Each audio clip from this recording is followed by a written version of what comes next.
omuntu yekka asobola okulya kozi Reign ne Mutawe yo Reign singa bagamba Reign waba Mutawe tosobola kugamba musajja ono alina imaani alina eddiini bwe yalya nga Reign yali liddawa ati wuuyo Reign byonna ebitundu byekyama bibuli ku byeyi wuuyo ngamutuze mu kamera bawayiriza batya Mutawe nti yalyanga gwe waliriddawa nabagambye ate nze kankubulira waliwo ne lisiti Zani Brown yagenda ta lisiti kwendi Zani Brown oyo mwana olaba alumba Zani Brown eyetikaka tasobola bano bonna naye kati Mutawe bagenze ne bawayiriza Mutawe ebitali akaakaana kalabika kalaba Maulana ne Reign kati ne kalowooza manager yasasula osegere ekintu listi ya Pretty Nicole efuluma Kaye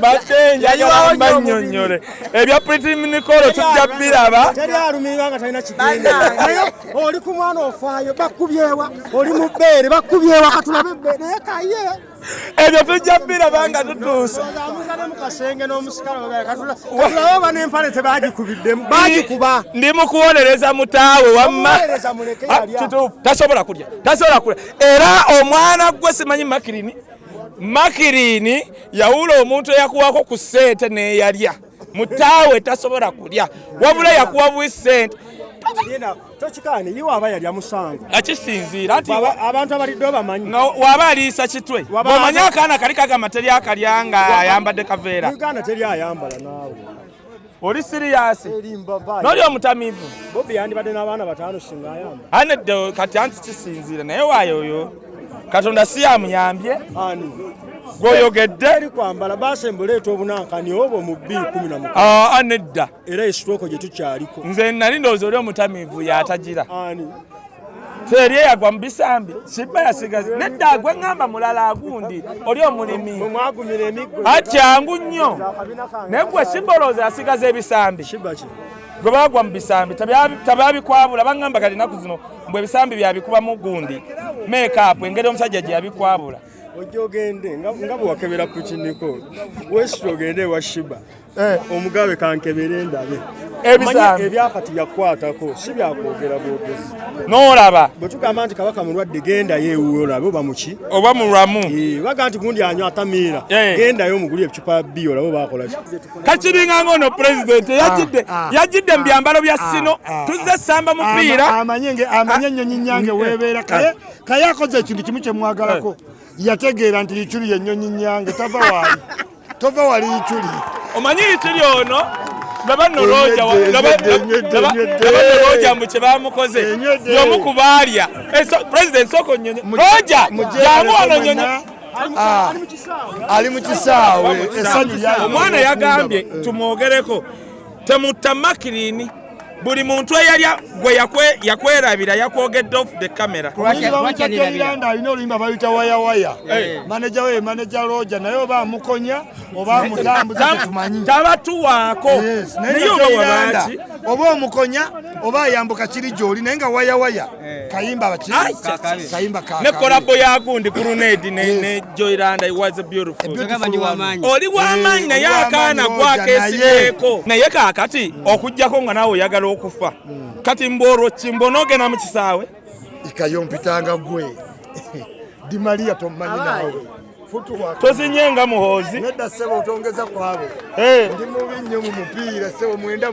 Programu eno ekutusibwako aba Pasha Styles Fashion Store abasangibwa ku Ham Shopping Grounds Block U shop number U78 ne U79 basuubuza ate naawe agula kamu. Balina engoye nga t-shirts, plain neze ziriko ebifaananyi, sweater shirts, jeans, shorts, capes, unisex pants, jumpers, MCP, branded stockings, sweaters kosa ne jacket basangibwa ku namba y'essimu eri wansi awo ku call ne WhatsApp naawe ayagala okuderivalingira mutegeregana. Gwe ayagala cakes eza buli kika n'okuyiga okuzikola, Morris Cakes and Bakery Limited bakola cakes eza birthday, okwanjula, baby shower, bridal shower mu buli design yonna gy'oyagala, traditional cakes n'ebika ebirala. Balina donuts, bread, eby'omulembe. Basangibwa Wakaliga okumpi n'akatale k'aba veteran ku namba z'essimu z'olaba wansi awo ku call ne WhatsApp.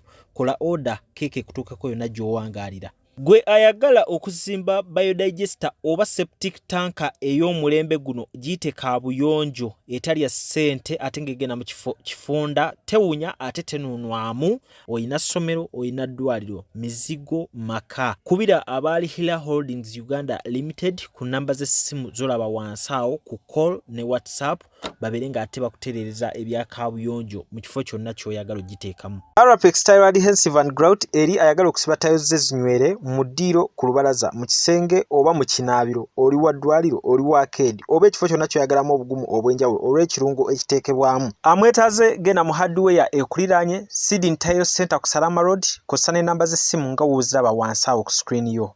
Kampeyini eno gye tuliko n'omupiira gwe tuzanye leero okulaba nga twongera okubategeeza nti abaana abaliko obulemu ku bwongo nabo baana ng'abalala ate bwe tutabaagala teri agenda bato. Kitandika naffe obbalaga omukwano, and it's the reason we are here okulaba nga twongera spreading and kill the stigma.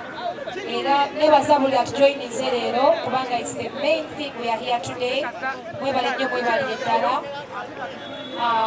Buli muntu yenna gy'oli gy'otulabira njagala okugamba nti omwana gw'olina aliko obulemu ku bwongo is a blessing. Era mutwale nga omwana omulala yenna gwe wandibadde naye, because tomanya lwaki Katonda yamu.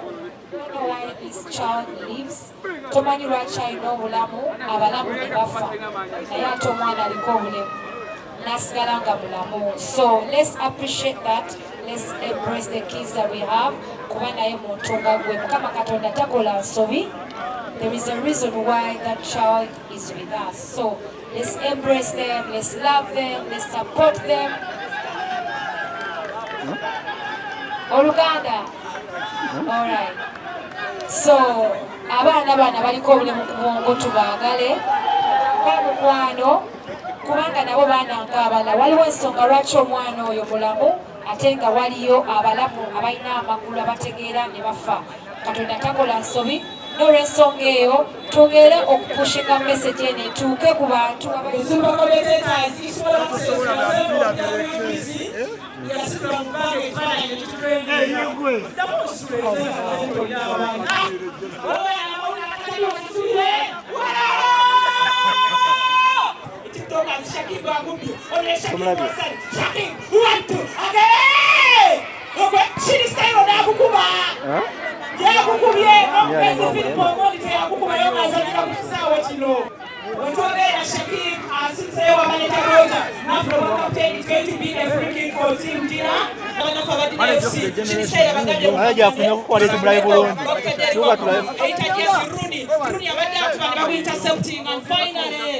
the ball goes to Chindi.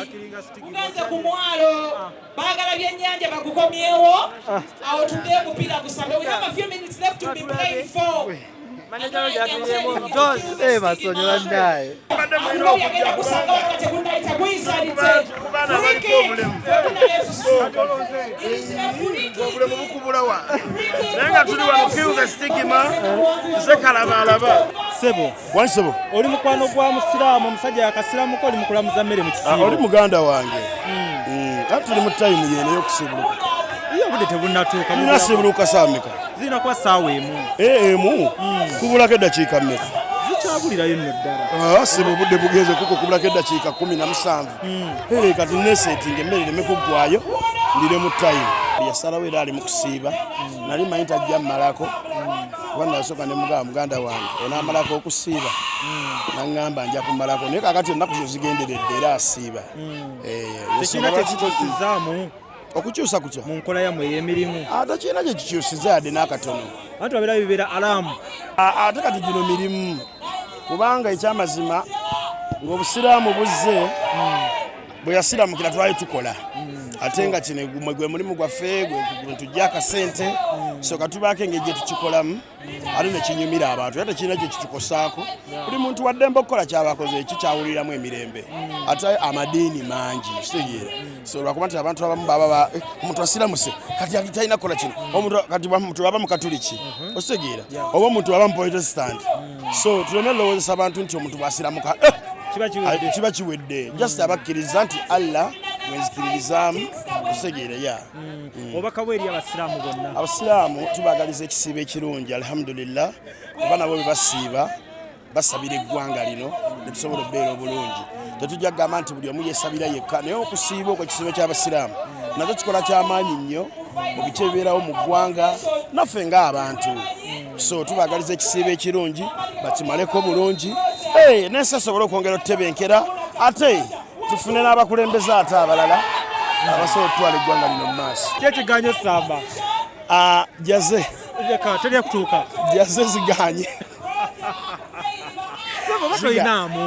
ninamu ze mpita myenda laba amagulu ndowooza ogalaba gaga amagulu okitegeera so mpita myenda naye jaze bano balese ntono ate abantu bazipapidde ne bazitwala okitegeera naye tulinayo negundi ejja mu maaso ngenda kwetegeka nja kujja nejjaze eyange n'omulundi omulala lwoja mutugambanga nti buli omu ajje nejjaze ye njije neyange ng'eriko erinnya lyange kati DJ Roja ajambale akitegeere nti ayambadde kanzu leero nga njogeredde mbadde commentator era nsayogerera omupiira so bwe twogera banaffe abakomedisito bavuddeko twale tulowooza komedisito gyawangula naye komedisito myemyemye mweraba amannya gange nze Nsuuga Mustafa nkola ne Alihira Holdings kakati nannyini nnyumba eno yeesiimye nnyo lwansonga nti eno biodigester era emigaso gyayo egigirimu gyagenda ofuna ekisooka tagenda keera lunaku agambe nti bannange septic yajjudde nti nno ajja aleeta ekimotoka ate kimuggyako ssente ng'olwedde yagizimba so biodigester tegenda keera ku makya nti ejjudde so nawe nkityo ogwo omugaso gwe gusinga kubanga eri gundi yaffe twagikolanga naye ate era still ng'ejja n'ekulya lwansonga nti ebeera etuuka n'ejjula so etuuka ng'esigala ekulya wadde nga ate wagiteekamu ssente yo nnyingi ekyokulala nti beauty ye egenda vaayo eya compound nti nno pavers zigenda kuva eri engulu yonna gye mulengera paka eno amazzi era gagenda draininga gano ag'enkuba nga gagenda mu kaala akali ebbala awo nti nno beauty y'olujja egenda vaayo bulungi nnyo newe njagala simbawo muddo kisoboka n'oba oyagala simbawo muddo ogwo kubanga kati singa owa kamera waffe akulaga nti nno system ogira nti eri wansi fuuti bbiri kweno level kutuyimiridde wansi fuuti nga bbiri so omuddo kakube gulina emirandira gitya guba gujja mmera yes bannange tetukolera bagagga bokka ate era tetusijja bayita baavu omuntu wa wansi omufuna mpola fenna gye tuggwa nange ndi mufuna mpola so sikolera bantu sina kika kye ngamba mbuno nno nkolera baneeno wabula buli omu nga bwozze bwe tukola ki bwe tukwata kati Alihira Holdings Uganda Limited tusangibwa Kamoocha Prince Charles Drive plot 45 Kamoocha we wali offices zaffe tuyina namba z'amasimu esooka ya Airtel 07017 66992 neya MTN 0789224230 abasinga batumanyira mu biodigester kuba bwe tuvudde nnyo mu kamera naye nga baklanti baffe abapya n'abakadde bagenze bakitegeera nti no ne general construction yenna mwetuli